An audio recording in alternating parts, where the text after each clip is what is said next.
everybody, my name's Carrie. Thank you so much for coming by. This is the Creative Obsession channel where I talk about all the things crafty and creative that I get into.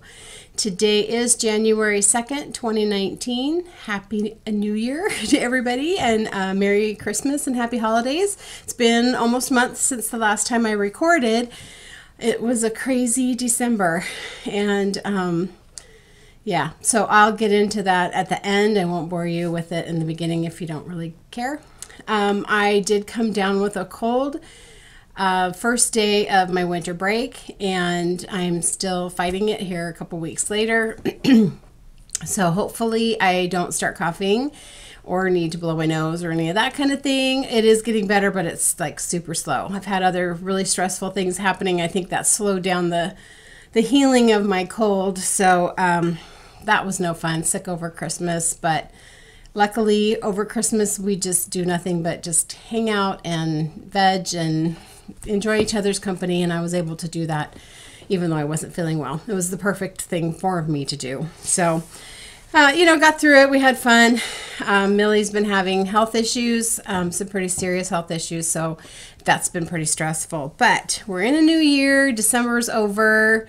The crud is going to go away. I go back to work tomorrow, so I feel like I'm not ready. I still feel like I need more time because I was sick the whole time.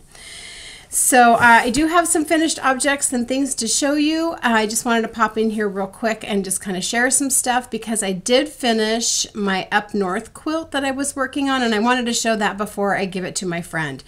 It is a quilt that I made for my friend. I've shown it before, I've shown progress of it, but just to refresh, here's the pattern. It's Up North. Oops, my little numbers are falling out.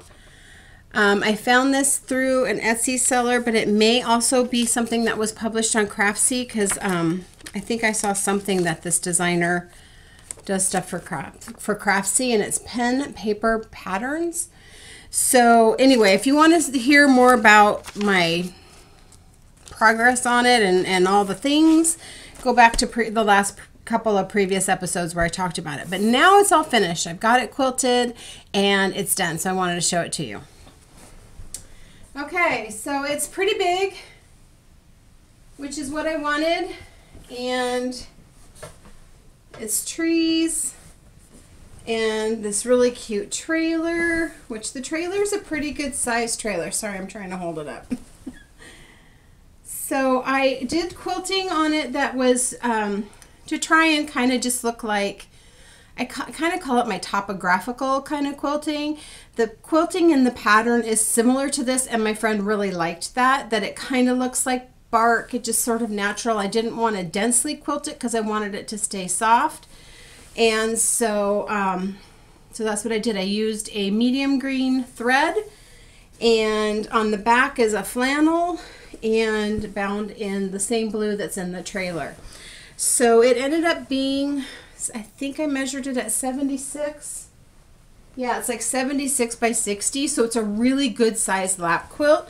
I do try and make my lap quilts at least 72, so that was perfect. Adding the words on the bottom, which I've talked about before. I'm having a hard time here. I'm super out of practice. So I don't know if you can see. So by adding the words to the bottom, added about 6 inches to the quilt, which is what it needed in my opinion, because I felt like it was too short before. So it's done. I'm going to plan on giving it to her hopefully this weekend, and then I'll move on to my next project.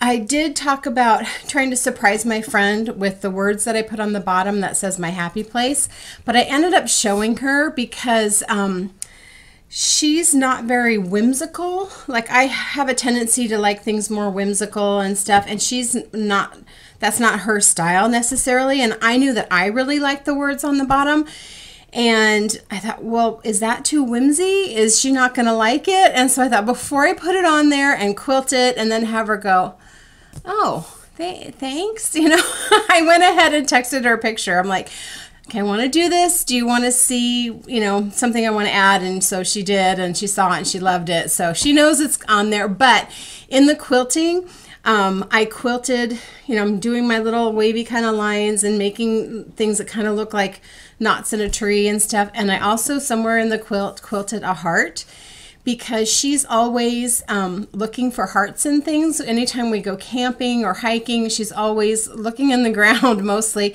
and she'll find heart-shaped things in moss and rocks and just the way the concrete looks or whatever. And so I put a hidden heart in her quilt that she doesn't know about, and I'm sure she'll find it. Jim spotted it right away because it is different in the quilting. So she'll see it, but it's a little hidden heart that I know that she'll appreciate. So overall, I had complained a lot about starting it because I didn't like the way the designer had designed the process of it, but it ended up being a really nice quilt to quilt. I would even make another one, especially now that I've got the templates to do the trees and stuff like that. So it actually went together pretty quickly. You know, not adding the words took quite a bit of time, but yeah, it was good. So hopefully she'll get that this weekend, and that'll be fun to give that to her. So when I was over Christmas break and I wasn't feeling good, and I had brought with us, we headed to the coast and spent Christmas at the coast, Jim and I and our son Robert and his husband Michael, and we just kind of hung out. We watched movies and played a couple games. Michael brought a video game thing. We kind of played that, which I'm terrible, but it was still fun. And anyway, I just didn't have brain power for a whole lot of anything. So I did bring my brioche sweater that I'm making, that's the Olive Knits Go With the Flow sweater, but I didn't touch it. So I'm not going to show you that because that pretty much looks the same. But even during the downtime, it's like I didn't even have sometimes the energy to knit. I think I went a whole day without knitting because I just didn't feel good enough. So I was just on my phone looking at Pinterest, and I've been wanting to kind of do a little bit of embroidery. I've done it in the past, as well as cross stitching and all that kind of stuff.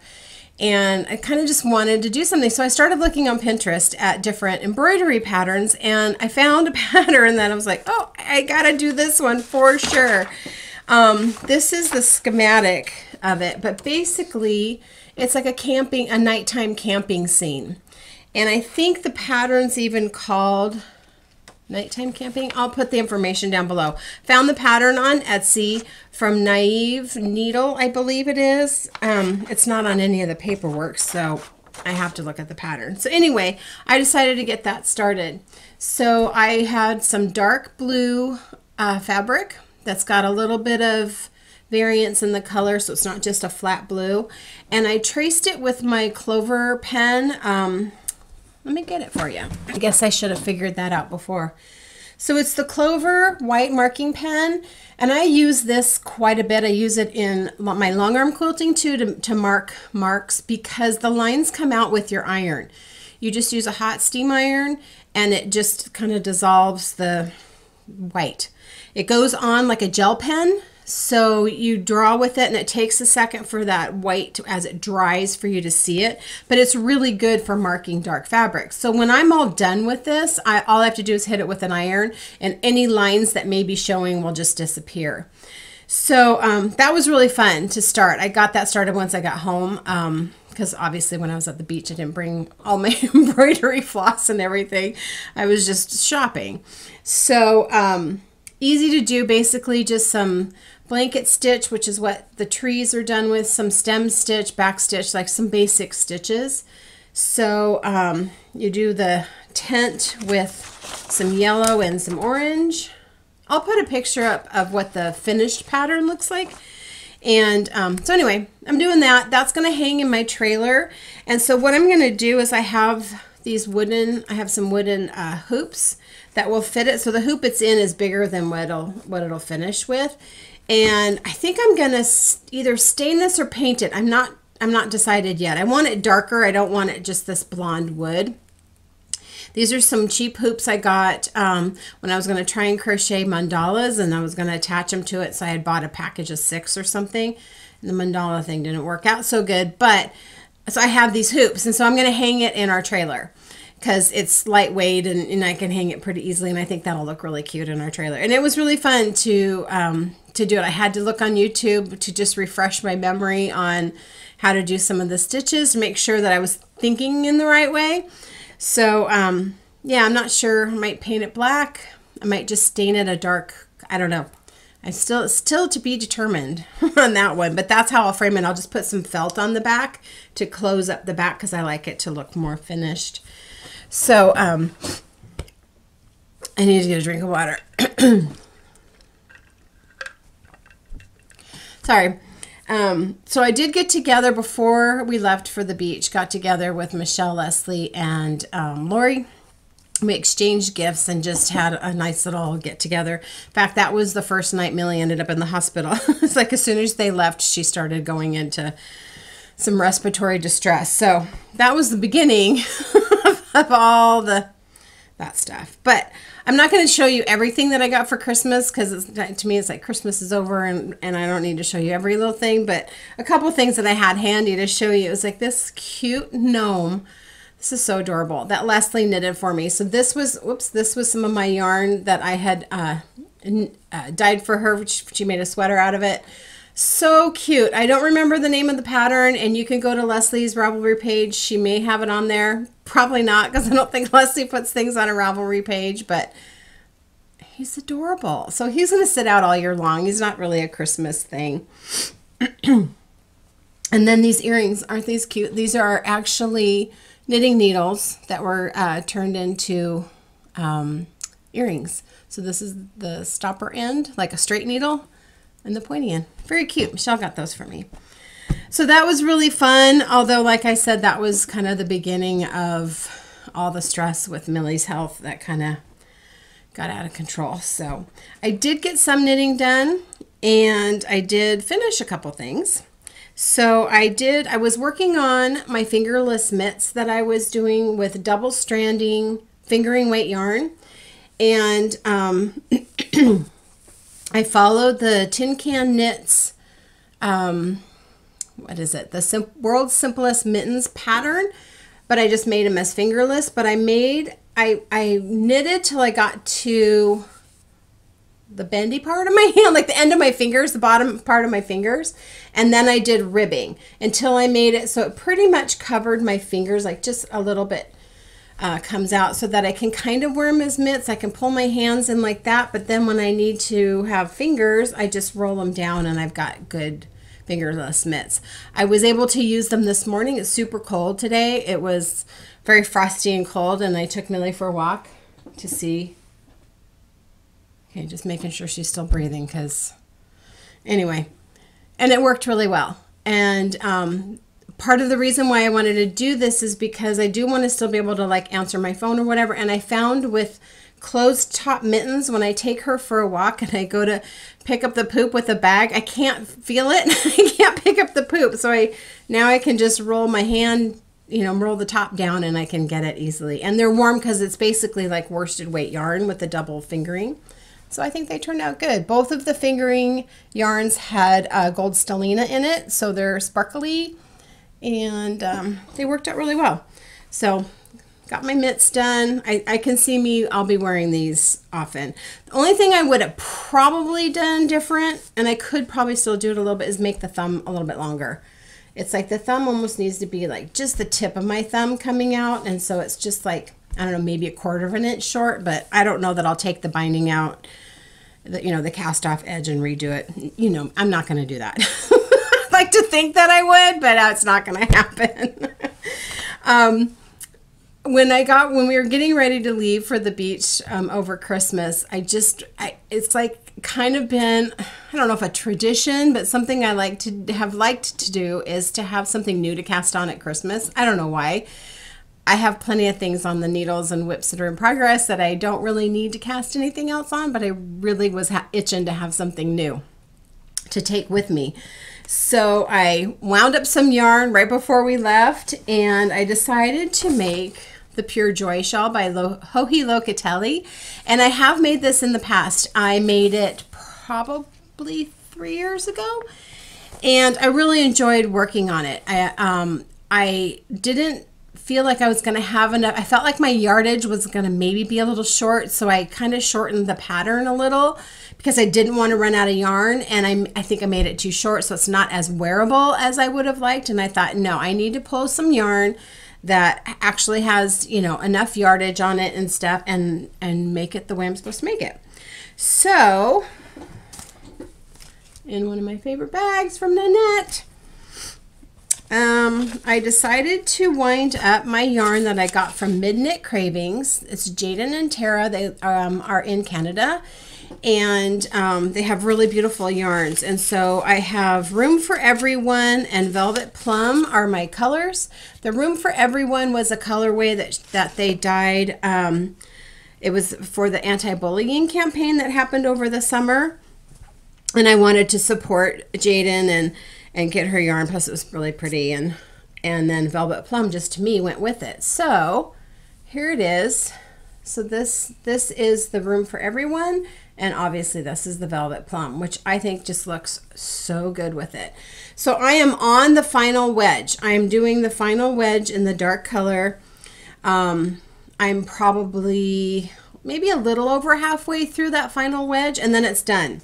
And this was the only thing I worked on over Christmas.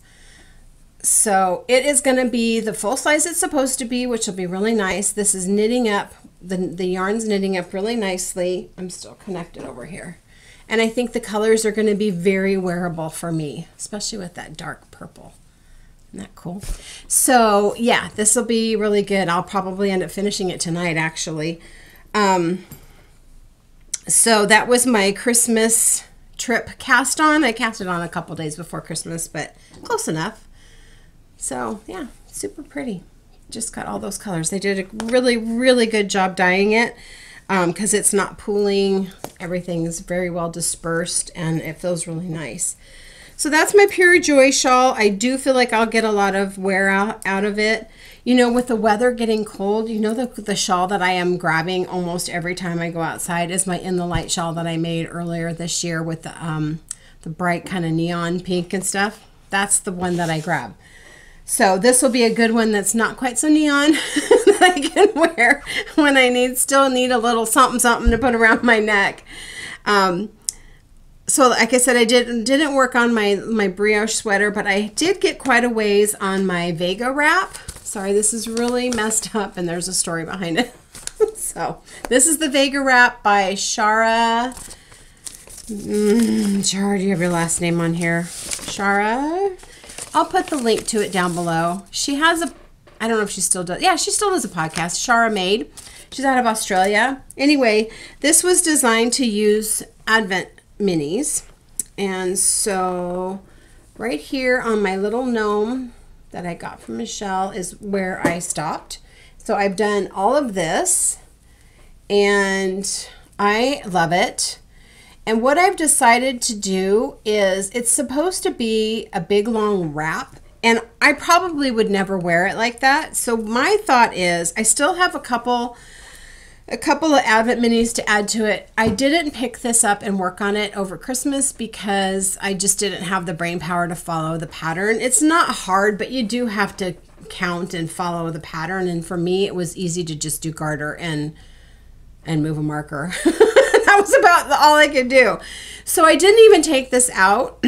And Jim had packed it in his stuff because my suitcase was too full.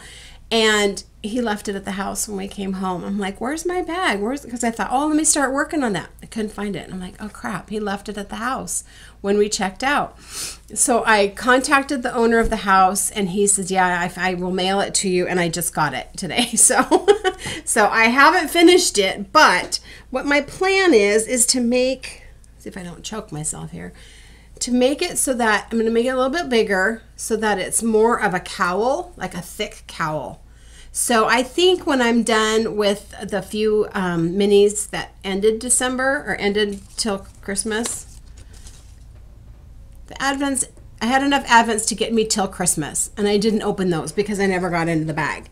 And then it was sitting at the beach. So when I get those added on, because I know once I block it, it's going to get a little longer, I'm just going to make a cowl. And it'll just be a nice squishy cowl that I will wear instead of like a wrap. So you started off with an I-cord cast on. I-cord cast on. And basically you're picking up stitches like you would for a provisional cast on. I'm sorry, my words, I'm having troubles with words. It's too much snot in here. So I think what I'm going to be able to do is pick up those stitches on a needle, take out that I-cord cast on. I'm pretty sure I can take it out. I don't know where the end is. I think anyway, I'll cut it off if I have to.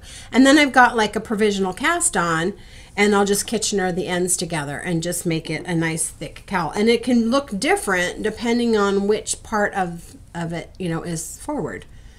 So, gosh, I get into some of these yarns. This is the front. And I think, oh my gosh, like these two right here.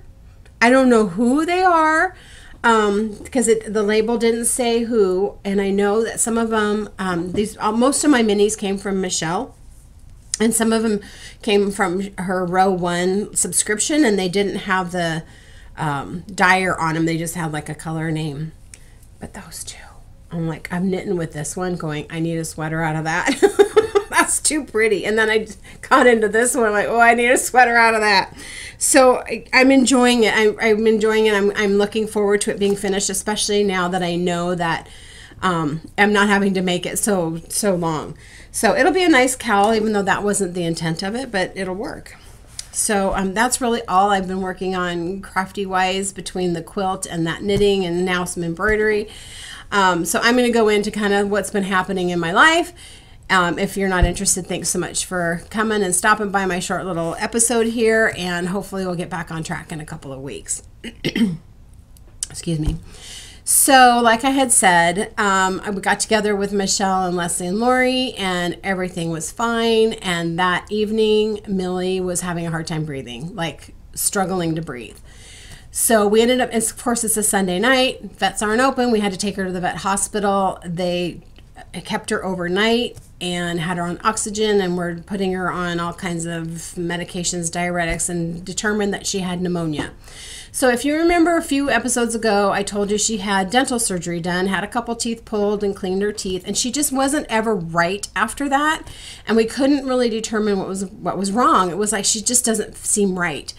And I had taken her back to her vet, and they took her temperature. She was fine. Her lungs sounded fine. Everything sounded fine. It just like she just isn't feeling good. I can't put my finger on it. I just know that she's not being normal. So they thought, well, maybe she's having some pain from her mouth, or her, like, maybe her throat hurts. And it's like, it's been a couple weeks. That shouldn't be it. Sent me home with hydrocodone, which just knocked her on her butt. And I was like, you know, this is not, she's not improving. I mean, she just was at that point just being like, doesn't really feel good. Didn't seem like she was improving. I thought, I don't know what she's like, because she's like knocked out on these pills. So we stopped giving her the pills, and a week later she went into like respiratory distress, and that was the day that they were all over. So took her in, found out she has pneumonia. They didn't hear it at her regular vet a week before, but at that time they heard it. So treating her for pneumonia, get the cardiologist involved in it, all this kind of stuff. Let's put her on these meds, send her home. It's like she's still like not feeling that great. Her breathing seems a little shallow, but she's doing okay. We go away for Christmas. Of course, this happened like a week before Christmas. And even while we were gone, it's like, I don't know, does she seem normal? I'm not really sure. So we were doing this whole thing. Last Sunday, just a few days ago, we had to go to a wedding, and when we left at 2 o'clock, she was fine.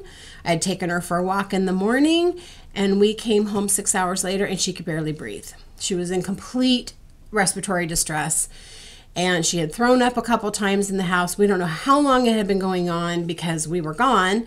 So back into the emergency vet again. She was in worse shape this time because we don't know how long it was going. They put her in an oxygen kennel. She had to stay in there, and it was, even after a while, was still like she was like putting her neck out, just trying to get air. And she ended up having to stay the night.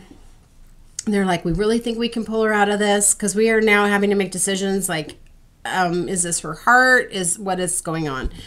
Determined that it's just bronchial pneumonia. It's just like her pneumonia wasn't going away. They put her on stronger antibiotics. She was better by the next day, so we took her home. And so now she's been home and her breathing has seemed pretty good.